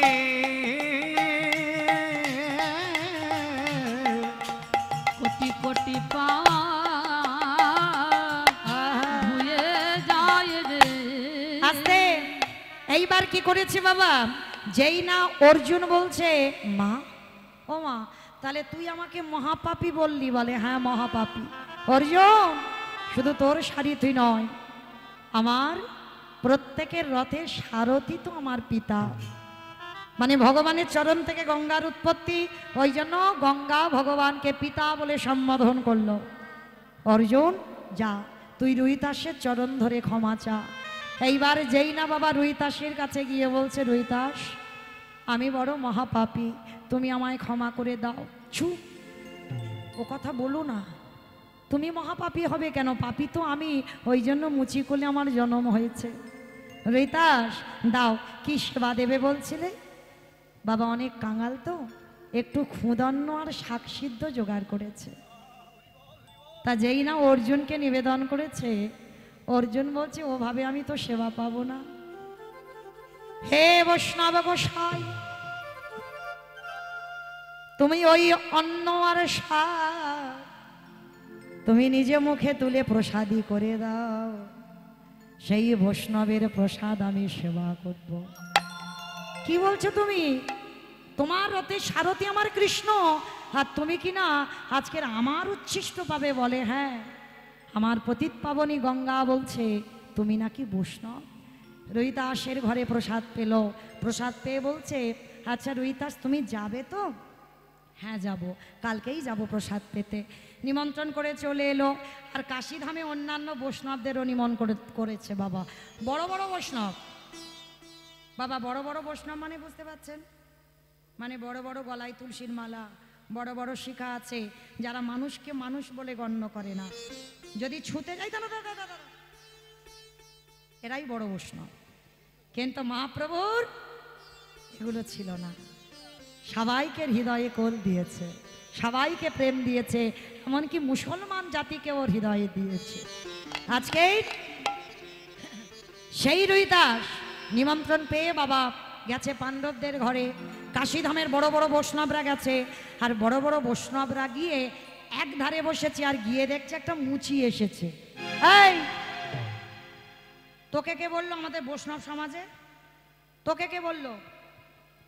তার রুহিদাস তো সর্বদাই নতভাব, করজোর করে বলছে দেখো বাবা আমি তো নিজে নিজে আসিনি, আমাকে অর্জুন নিমন্ত্রণ করে এসেছে। অসম্ভব, আমাদের মতো বৈষ্ণব সমাজে একটা মুচির ছেলে? হ্যাঁ অর্জুন, কে বলতে বলেছে এই মুচির ছেলেটাকে? অর্জুন করজোর করে গলদেশে কাপড় দিয়ে বলছে দেখো বাবা ঠাকুর আমার ইচ্ছাতে নয়, আমার কৃষ্ণ আদেশ দিয়েছে, আমার কৃষ্ণের ইচ্ছাতে ওই মুচিটাকে নিমন্ত্রণ করতে হলো। শোনো, কৃষ্ণের ইচ্ছাতে যখন হয়েছে ওকে এক ধারে খেতে দেবে, ও যেন আমাদের বৈষ্ণব সমাজে না বসে। ঠিক আছে তাই হবে। তো কি করেছে বাবা, মুচি বলে তাকে এক ধারে খেতে দিয়েছে, আর এরা বড় বড় বৈষ্ণব বলে এদের এক ধারে দিয়েছে। সবাই প্রসাদ পাচ্ছে, আর রুহিদাসকেও দ্রৌপদী রন্ধন করে দিয়েছে পঞ্চ ব্যঞ্জন আর অন্ন। আর যেই না দিয়েছে বাবা, একসঙ্গে ওই রুহিদাস মাখি ভোজনে চ জনার্দন বলে বদনে দিয়ে আমার সেবা হয়ে গেল। সে ঘন্টা আর বাজে না, ছুটে গেল কৃষ্ণের কাছে। সখা ঘন্টা বাজলো না কেন? তুমি তো বললে পাপ থেকে মুক্তি পেলে ঘন্টা বাজবে, বাজলো না কেন? বলে বাজবে কি করে, দ্রৌপদী তো অন্যায় করেছে। দ্রৌপদী অন্যায় করেছে? কি অন্যায়? এইবার যেই না অর্জুন দ্রৌপদীর কাছে গেছে, দ্রৌপদী তুমি কি ওই রুহিদাসকে সেবা দিতে গিয়ে মনে কোনো দ্বিধাবোধ এসেছে? বলে স্বামী দ্বিধা নয়, আমার মনে যেন একটা কেমন বাঁধলো। কেমন বাঁধলো মানে? শোনো, এই দিকের বৈষ্ণবরা আমি দ্রৌপদী রান্না করেছি আলাদা করে তরি তরকারি স্বাদ বুঝলো, আর ও কত বড় বৈষ্ণব, আমি দ্রৌপদী রান্না করেছি ওই ব্যঞ্জন অন্যের আলাদা করে স্বাদ বুঝলো না। এইটুকু শুধু আমার মনে হয়েছে। দ্রৌপদী তুমি ঘোর অন্যায় করে ফেলেছ, কারণ বৈষ্ণব পথ যারা অবলম্বন করবে, একটা কথা মনে রাখতে হবে বাবা, কোনো বিষয়ের প্রতি তার লোভ জন্মাবে না। যেমন আজকের আমার কমিটি দাদা ভাইরা কি রান্না করেছিল গো? আমা আমি তো খাইনি, আমি হবিষণ্ণ পেয়েছি, আমার ছেলেরা পেয়েছে। কি পেয়েছে? বলো। ডাল, আলু ভাজা, পটল আলু, পটল ধোকা, কত কিছু বাবা। আচ্ছা কোনটা ভালো হয়েছে? আমার ছেলে বলছে ডাল। আর তোমার? আর তোমার? পনির। আর তোমার? চাটনি। আর তোমার? আচ্ছা এই যে এরা একজন প্রসাদ পেয়েছে বাবা, এদের কি একটা তরকারি স্বাদ পেয়েছে? সব রকম খেয়েছে, কিন্তু যার যেটা বেশি ভালো লেগেছে সেটা বললো। কিন্তু বৈষ্ণব পথ যারা অবলম্বন করবে ওটা হলে হবে না। যে ডাল ভালো হয়েছে মানে ডাল আর একবার চেয়ে নেব, ওটার নিয়ম নয়। পনির ভালো হয়েছে মানে পনির আর একবার বলবো পনির দাও, এটা বৈষ্ণবদের নিয়ম নয়। বৈষ্ণবদের নিয়ম কি না, ওই যে ডাল, আলু ভাজা, পটল, পনির, চাটনি, পাঁপড়, দই, মিষ্টি সব একসঙ্গে মাখাতে হবে, একসঙ্গে মাখিয়ে প্রসাদ পেতে হবে। আর দেখবেন মা, এই একসঙ্গে মাখিয়ে প্রসাদ পাওয়া স্বাদ একটা আলাদা, এ দেখবেন একটা অন্যরকম স্বাদ। কিন্তু বৈষ্ণব যারা হবে তাদের এই রকম আচরণ হয়। এই পৃথিবীতে বাবা যদি আপনাদের করিমপুরে খুঁজে খুঁজে 100টা বৈষ্ণব পান, একটা মিলবে কি তা সন্দেহ, এই রকম বৈষ্ণব। কিন্তু এটা নিয়ম। আলু ভাত, আলু সিদ্ধ, ও আলু চোখা, ওটা বলতে ভুলে গেছে। বেশ, তাহলে এতগুলো জিনিস, কিন্তু বৈষ্ণব যারা হবে সব একসঙ্গে মাখাতে হবে। রুহিতাস তো বৈষ্ণব পদ অবলম্বন করেছে, ওই জন্য বড় বড় বৈষ্ণবদের মতো নয়, সব একসঙ্গে মাখিয়েছে। এইবার অর্জুন বলছে যাও রুহিতাস, হরি বল, যাও দ্রৌপদী রন্ধন করে নতুন করে এইবার রুহিতাসকে সেবা দিচ্ছে। কেমন ভাবে? সোনার থালায় রূপরে থালায় ধূপি দিবি প্রদীপে ঘন্টা বাজিয়ে গলদেশে আজ জয়ধ্বনি হলুধ্বনি করে যেই নাজ রোহিতাসের চরণে ধরে দিয়েছে। আজ রোহিতাসের চরণে ধরে দেওয়ার সঙ্গে সঙ্গে রোহিতাস প্রসাদ পেয়েছে। প্রসাদ পেতে হলো কি গো, স্বর্গ হতে জয় ঘন্টা বাজিতে লাগিল। স্বর্গ হইতে জয় ঘন্টা বাজিতে লাগিল। এবার স্বর্গ হতে জয় ঘন্টা বাজিতে লাগিল। এবার স্বর্গ হইতে জয় ঘন্টা বাজিতে লাগিল। এবার উলুধ্বনি হরিধ্বনি করিতে লাগিল। উলুধ্বনি হরিধ্বনি করিতে লাগিল। এবার উলুধ্বনি হরিধ্বনি করিতে লাগিল। জয় রাহু জয় রাম, জয় দাও জয় দাও, ভক্তের নামে তোমরা জয় রাহু জয় রাম। ভক্তের নামে তোমরা জয় দাও জয় এবার দাও, ভক্তের নামে তোমরা জয় রাহু